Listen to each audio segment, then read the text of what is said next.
we all behave differently in environments when we feel known versus unknown. And unknown is clearly not an emotionally supportive place, right? We sometimes actually say adolescence and anonymity, that's a bad combination.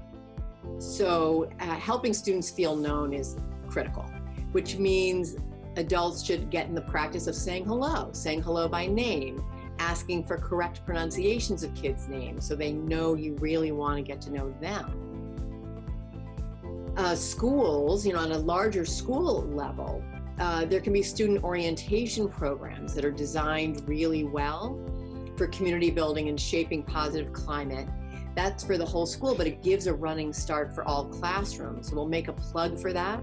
If kids are coming, especially from different schools, if you have a transient population, you really want to do a good orientation program, have buddy systems, that kind of stuff. And if you have a new student in your class, you want to make sure that they get wrapped into the culture and have a buddy to ask questions of.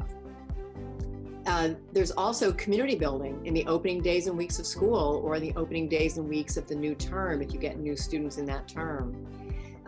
Jumping right into content tells kids that's what's important, not them. You want to make sure that they know they're important too, right? If you're in an emotionally supportive high school classroom, you feel like, I can be here, me fully, I can be here, and I can attend to this curriculum because I'm known, I'm welcomed, I can be here.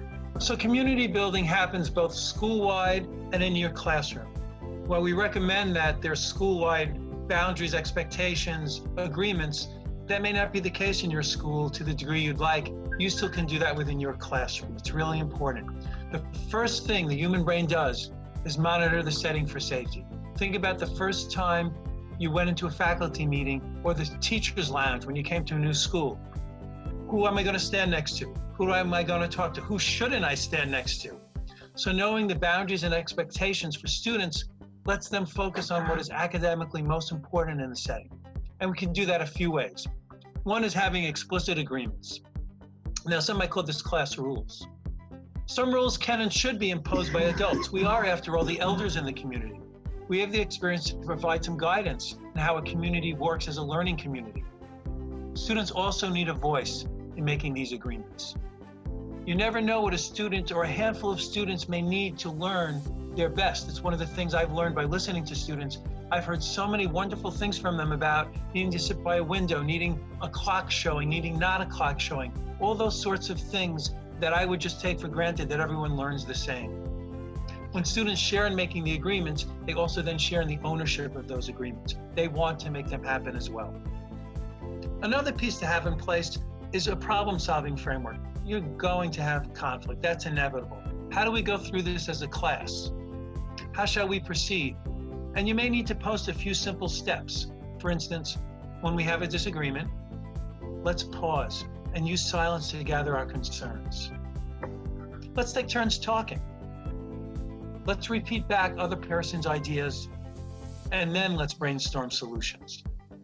So if that's up there and students can see that, we know, well, okay, if we get into trouble, we have a way out of that. We're just not going to be left to our wits or who's louder, bigger, stronger, more popular. Apologizing and making amends is a huge part of what makes a safe community. And we're going to keep coming back to this notion that when the surrounding context is safe for students, their brains and their capacity for learning just increase tremendously. Perhaps the most important action we can take to create trust is to apologize, because we're always going to make mistakes. And no one is more important in demonstrating apologizing than the teacher. I've had this experience many times in my career where I've worked with kids who have struggled in life and who have been a challenge to work well within schools. And perhaps I've made a small oversight. Maybe I rushed a student too much, or forgot to call on a student who wanted to say something. I didn't get back to him or her.